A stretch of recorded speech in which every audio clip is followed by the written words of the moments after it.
is everywhere except Tehran. That is not an accident, that is a strategy. When the America and Israel bombed Tehran on February 28, the plan was a simple: strike the leadership and collapse the command structure.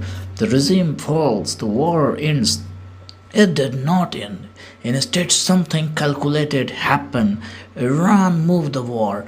Within days, the world stopped talking about Tehran. Suddenly, everyone was talking about Hormuz, then Bab al Mandeb, then Hezbollah firing the rockets into Israel from the Lebanon, then Iraqi militias launching nearly 1,000 drones at the Saudi Arabia, up to half of them from inside the Iraq, targeting the Yanbu oil hub on the Red Sea.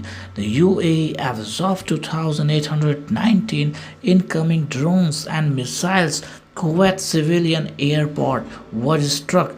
US soldiers were killed at the Camp Buehring. Five simultaneous front, none of them Tehran. America cannot bomb the Iraq for what Iran ordered from Tehran. It cannot bomb Yemen for what Iran funded from the Qam.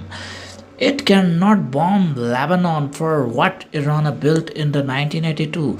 Every time the pressure lands on one front, Iran opens another. The center of the gravity keeps moving, and every time it moves, the Tehran breathes easier. Iran did not invent this strategy, they perfected it. The Soviet Union used the exact same playbook in the Vietnam.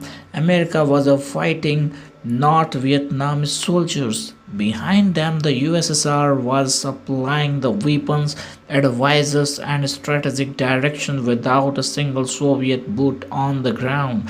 Washington could bomb Hanoi. It could not bomb Moscow. The Soviet bled the America for a decade from the thousands of the miles away and never officially entered the war. America then turned around and used the identical strategy in Afghanistan in the 1980s.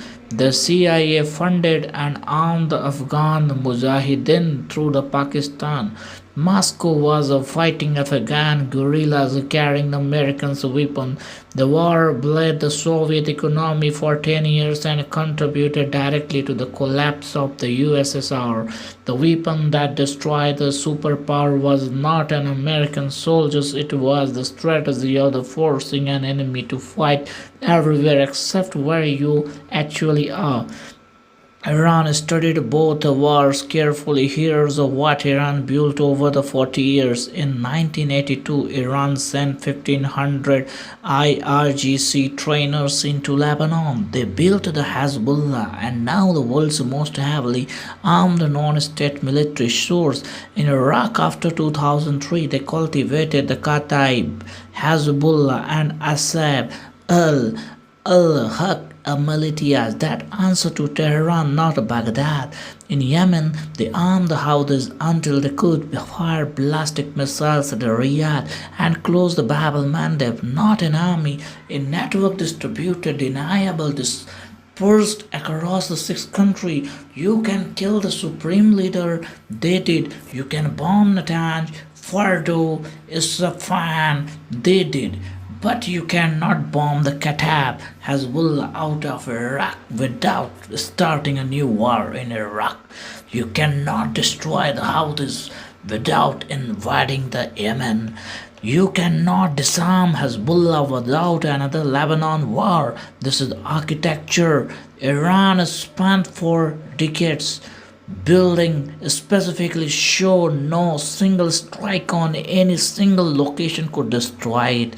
The most dangerous opponent is never the one who fights you directly, it is the one who forces you to fight everywhere, simultaneously draining your resources, dividing your attention, exhausting your strength, while they sit at the center and wait. The Soviet Union learned this in Afghanistan America learned it in Vietnam. The world is learning it again right now. Thanks for listening.